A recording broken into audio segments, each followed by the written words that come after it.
कुंती श्री कृष्ण के पिता वसुदेव की बहन और भगवान कृष्ण की बुआ थी। महाराज कुंतीभोज से कुंती के पिता शूरसेन की मित्रता थी। कुंतीभोज को कोई संतान नहीं थी, अतः उन्होंने शूरसेन से कुंती को गोद मांग लिया। कुंतीभोज के यहाँ रहने के कारण ही कुंती का नाम कुंती पड़ा। हालांकि पहले इनका नाम प्रथा था।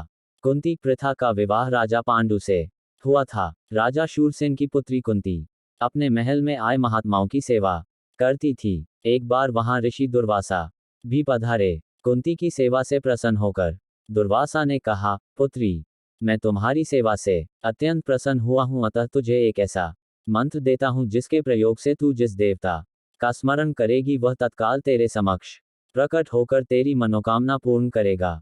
इस तरह कुंती को वह मंत्र मिल गया। कुंती तब कुमारी ही थी। एक दिन कुंती के मन में आया कि क्यों न इस मंत्र की जांच कर ली जाए, कहीं ये यूं ही तो नहीं।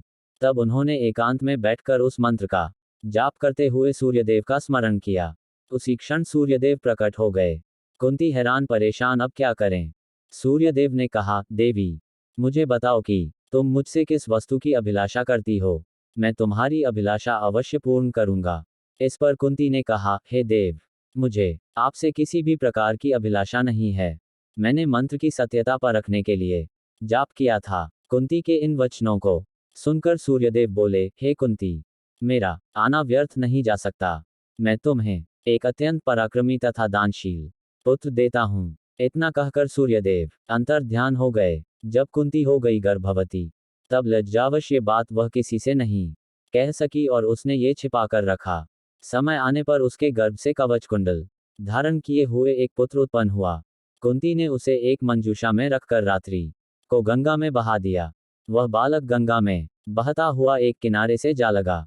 उस किनारे पर ही धृतराष्ट्र का सारथी अधीर अपने अश्व को जल पिला रहा था।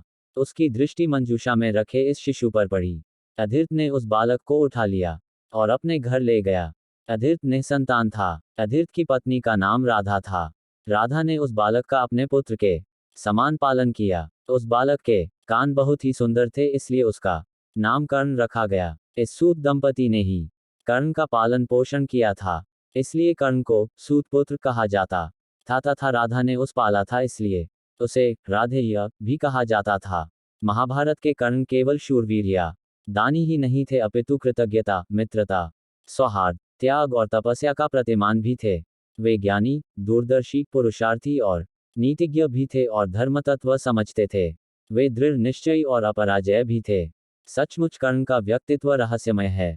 उनके व्यक्तित्व के हजारों रंग हैं, लेकिन एक जगह उन्होंने झूठ का सहारा लिया और अपने व्यक्तित्व में काले रंग को भी स्थान दे दिया। कर्ण कुंती के सबसे बड़े पुत्र थे और कुंती के अन्य 5 पुत्र उनके भाई थे।